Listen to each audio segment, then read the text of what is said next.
What's good, YouTube? And welcome to Ratio, not just being a term for MBT to dunk on people on Twitter.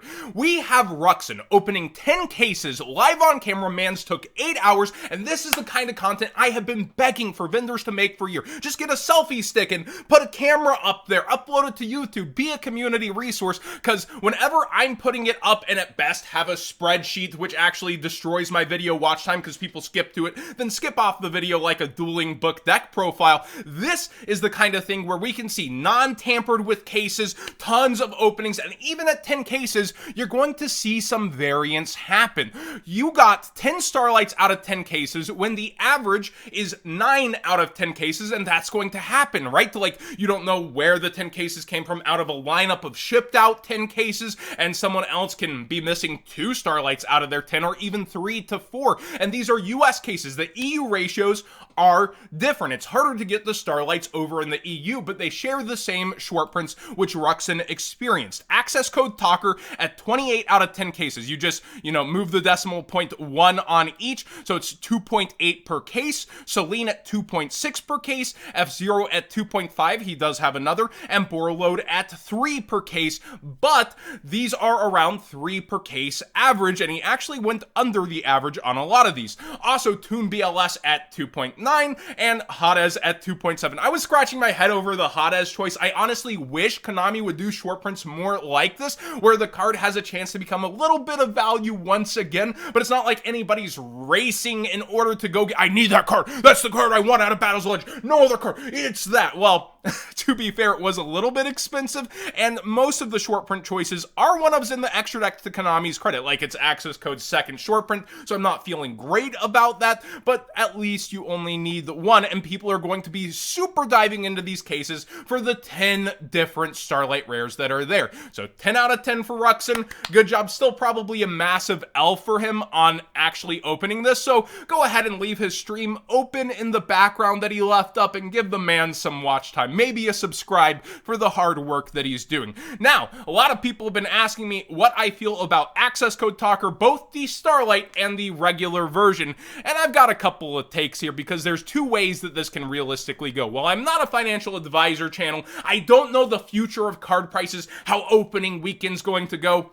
I've got to say it's very telling that the prices are already this low while it's pre-seller locked on TCG Player. Whenever you see this kind of bottoming out, it's kind of this rush to get ahead and sell your card. Although opening weekend, we can still see FOMO, people going, okay, it's opening, I gotta get mine now. This is the price, it could be going up. And you could see a rush towards something like access code Talker, right? But again, even at 3-ish per case, you're looking at a one-of in the extra deck versus the demand that's there. And it could go down to 18 to 20, or it could go back up to 40. Anybody who's telling you they definitely know, even with it bottoming out right now, they don't necessarily. Now, I do have a feeling that the set will be extremely opened up for the Starlights. You have a ton of people in the mentality, I've got to pull it myself in order to go and slab it still, even though the slabbing market is falling out to a good degree on anything that's not first edition, PSA 10 LOB, or 10s first editions for certain sets. But when I'm looking through here, a lot of the prices are lining up where I thought it would be. I said access code Talker 400 to 500.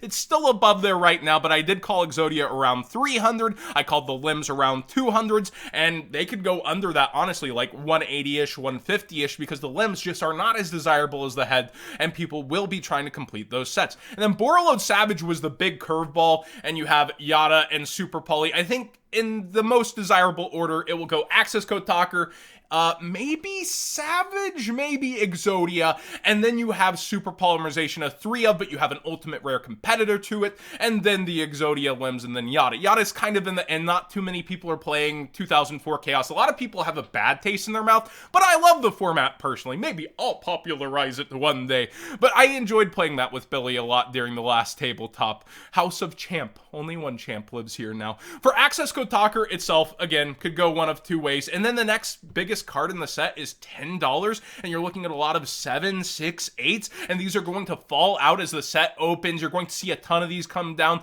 Only 1 to 2 might go up, and that's why a lot of eyes are on access code talker. The rebate people are getting out of boxes not that often versus who might be buying, but there's 28 listings right now, and it's starting at $30. So, Battles of Legend, the actual estimated value pulled seems like a giant L, and people are wondering where the value is going to come from that. I think long-term, probably the Starlights will be eating the value, just like 10,000 Dragon. It's typical for the set now to really lean on the crutch that is its crazy chase pull rarity, and when you're looking through the rest of the set, some of it will age pretty well, especially the bulk for the average bulk, because there's so many good cards in here. But currently, despite that being so many good cards, people aren't rushing towards them in a tier 0 format. Speaking of that, you have the last reprint set, and a lot of prices falling out there as well, are coming back down because now there's a new one and people are still spending money that way to a degree, so it gets left in the dust a bit, right? You have the entire front page now being Pharaoh's Rare, so you have to go to a second page to even start looking at these singles, and then when we do get there, you know, Secret Ultra Pharaohs all over the place. Wow! I didn't know it was that bad. Pharaoh's Rares are pretty hard to get, like, in terms of an entire complete set. That's pretty abysmal for True Name. $30 and under. Evenly matches back down to 10 when it was trying to go towards 12. You have Triple Tactics Talent floating around the same place. I did think that TTT would be towards the top of the set, but evenly matched, you know, is evenly matched versus it right now. I couldn't resist, I'm sorry. Impermanent is one of the only cards that kind of bumped up, and it's kind of coming back down a little, and a lot of people aren't used to coming over from Master Duel, the winter market. So, what a ton of people have done, they've gotten their invite, they want to wait for that Nationals ban list, and then they dive back in, and then you see a lot of speculation and rush in around late January, early February, sometimes that's sooner or later, especially when a ban list supercharges the market, and people go, it's Nat season, I better get back and practice, shake off the rust. Finally, a Nationals is back this year too. Supposedly, we would think we would get one with all the events being back. And so you're going to see kind of this crazy heat up from the meta market and people grabbing their staples and cards and the rush towards the regional season and going towards that event. But during the winter, a lot of things tend to actually cool off as people hear their invite and they don't want to take L's on reprints, re-reprints. You have Ghosts from the Past 3 maybe, or whatever spring reprint set comes. So a lot of people let go of their cards during this time and end up getting them back later. Performapal Odd Eyes Synchron. This card's super interesting. It's a penny stunk I suggested a long time ago because you have all the good things. It's all archetypes in the name. So this card is being used with the Draco deck along with Tilting Entertainment, as I understand it, in order to go into Baroness, and it's kind of funny, and it's got just so much. It's also a tuner. It's such a good card overall in terms of the setup, and I figured one day it would be doing something. So yeah, here we have it being almost a $10 card at this point, and Tilting is a pretty good, you know, TCG exclusive. I believe this is a world premiere for over here. So this is another card to kind of pay attention to, but it's a common, so it's super easy access. I don't think it'll be doing anything too wild because the modern commons, you only have 50 commons in a set, so there's just so many of them. You can pull the same one twice in some packs sometimes. I have no clue on this one. I mean, I'm all for Pendulum being good, but Pot of Riches limits you to Pendulum summoning, and one of Pendulum's greatest strengths are going into the extra deck and synchroing and X-seizing, so let me know if you know. Maybe it's the pot collection that came out in the OCG, where you have all the physical pots, and they're all so cool, but Riches here has first edition been bought out to $5, and I just can't. You shuffle 3 Pendulum monsters from your deck or your graveyard and or face up extra deck, then you draw 2 cards. You cannot special summon the turn you activate this card except Pendulum Summon, so it's not like you can like try to get everything before and then draw 2 on top. Let me know. There's cheap versions of this too. This isn't the only access version. Again, this is the original, but maybe for collector purposes, let me know. Then you have Madolches, and they got a little bit of hype from doing something at the YCS. Madolche Salon, we pointed, got bought out. It has only the 1 printing, and now it's up ridiculous almost to $30 because people love their rogue decks and they want to play anything but Terra Elements, right? And then we also see Madolche Pudding's Chocolate a la Mode only having its 2 printings, and it is starting to go up in price, so be aware of that. People just want access to the card, period, and they are both ultra rares. I would go with the OG Ultra probably over the Dual Overload version. Necro Valley has a ton of its nice versions just spiking and going crazy in price. Even the commons and stuff are kind of really getting up there. I think, yeah, the entire page. So yeah, be aware every single copy of Necro Valley period is just through the roof and going wild. And so if you got a Necro Valley, it's actually money, even if it's from like a structure deck. Baroness de Fleur is just something I've been staring at, and we talked about the combo today. I think it's one of the last cards on Konami's reprint radar, and they don't really know what to do with it. Will they do a Legendary Duel Season 4, or are they giving up on that style of product already? Are they going to end up putting it in Ghost 3 and then do Ghost Rare already, but Ghost 2 flops so bad? Will they do Ghost 3, or will they switch back to a different spring reprint set, maybe a Kaiba Collection 2?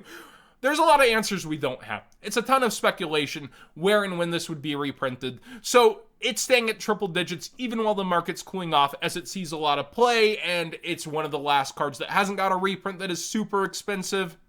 It makes a ton of sense on why people are sticking on and not wanting to just sell theirs for lower.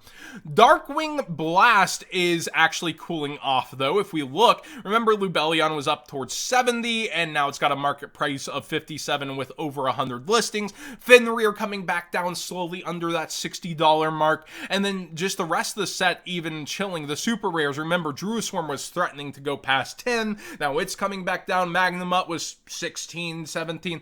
And now you see the 1380 is the lowest with, it does go towards 16 rather quick though still. And people, I think, recognize they're probably going to want access to that during the national season, most likely. And the rest of the set just a lot of the cards chilling out even if they have success in the format because, again, we're in that winter format, and Power of the Elements is acting very similar. You have Primitive Planet continuing to come down with a ton of listings even though it's the #1 deck, and people got their invite. They're out. They think it's going to get hit. The deck might not be tier 0 by Nats. Would Konami allow a tier 0 nationals format? Well, ask Zodiac. And then we also go through here and we're looking at the other cards and how they're stacking up. And I just think, yeah, it's pretty much that. You're in the winter, you're going to see the opportunity for cards to be cheaper, and then once we head towards spring and the Nats announcements and those kinds of things, you're likely to see a lot of cards end up going back up. Thanks for watching today's Market Watch. Please subscribe if you haven't already. Give this video a thumbs up if you enjoyed the conversation. And huge shout outs once again to Ruxin. I think he had to know going in it was going to be a bit of an L in terms of value, but having this kind of video stuff, and even 10 cases, I want to end on this. 10 cases isn't the most. You can still experience big variance at the top in like Starlights, as I mentioned, but to a lot of people, 1 case is a lot, right? Like $700 something, that's a lot of money. 12 boxes seems like a lot, but in the terms of product and the gamble that you take, there's going to be a ton of variance with a single case, and even up to 5, 10, maybe even 20 cases at times, but 10 cases is a pretty good window into a set. And then once you start to go way past that, you eliminate most of the things and you get an average of what happens, not a definitive of what happens. There's still going to be highs and lows among the cases themselves. Thanks for watching, everybody.